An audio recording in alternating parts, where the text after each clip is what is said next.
ఆచి చికెన్ మసాలా. ఆరుగాలం కష్టపడి పంట పండించిన రైతు దాన్ని అమ్మడానికి నానా ఇబ్బందులు పడుతున్నాడు.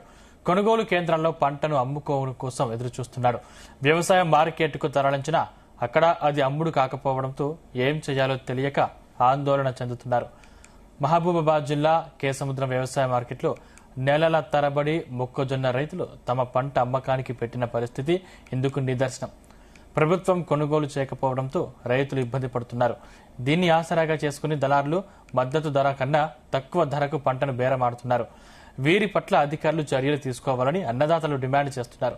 కొనుగోళ్లను ప్రారంభించి తమను ఆదుకోవాలని ప్రభుత్వానికి విజ్ఞప్తి చేస్తున్నారు అన్నదాతలు.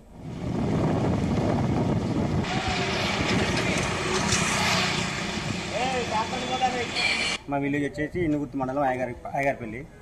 నేను మొక్కజొన్న 2 ఎకరాల వేసిన.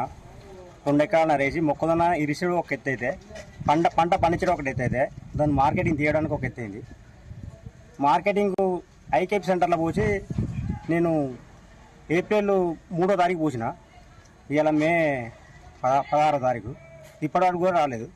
ఇవాళ ట్రాక్టర్ తీసుకొస్తే ఇంకా సీరియల్ ఇంకా దగ్గర 20 ట్రాక్టర్లు ఎన్నుకున్నది. ఐకేపీలో 2400 అని గవర్నమెంట్ చెప్పింది.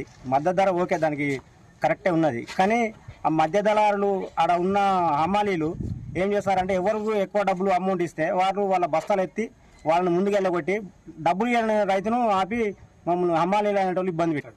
బస్తాలు ఎవరు ఇస్తారన్నా? బస్తాలు మేమే కొనుక్కొచ్చుకున్నాం. ఐకేపీ సెంటర్లో బస్తాలు అడిగితే బస్తాలు మా హ్యాండ్ ఓవర్ లేవు, మీరే కొనుక్కొచ్చుకోవాలన్నారు. బస్తాలు మేము కొనుక్కొచ్చుకున్నాం. ట్రాక్టర్ కిరాయి మాదే. ఎకరానికి ఖర్చు వచ్చేసి 25 నుంచి 30 వేల రూపాయలు పెట్టుబడి పెట్టినాం. ఇప్పుడు ఈ పెట్టుబడి దగ్గర ఎకరానికి మళ్ళీ ఇప్పుడు పంట హార్వెస్టింగ్ కానీ ఇది 20 వేల రూపాయల ఖర్చు వచ్చింది. మాకు రైతుకు అనేది రూపాయి మిగలకుండా అయిపోతుంది. బయట అమ్ముకుంటే ఎట్లా? బయట 1750, 1800 బయట పోతుంది. ఈ 2400 అనే ఉద్దేశంతో మేము ఇక్కడికి వస్తే ఆ బయట అమ్మేదానికంటే మాకు ఇక్కడ ఇంకా రూపాయి లాస్ అవుతాం, కానీ లాభం అయితే లేదు. ఎందుకంటే మనం మార్కెట్లో పోసి దగ్గర నెల రోజులు అవుతుంది. ఆ నెల రోజులకు మనం పరదాల మెయింటెనెన్స్, మన మెయింటెనెన్స్ ఇవన్నీ పోను బయట ప్రైవేట్లో అమ్ముకున్నదే ఉత్తమం అనిపిస్తుంది సార్.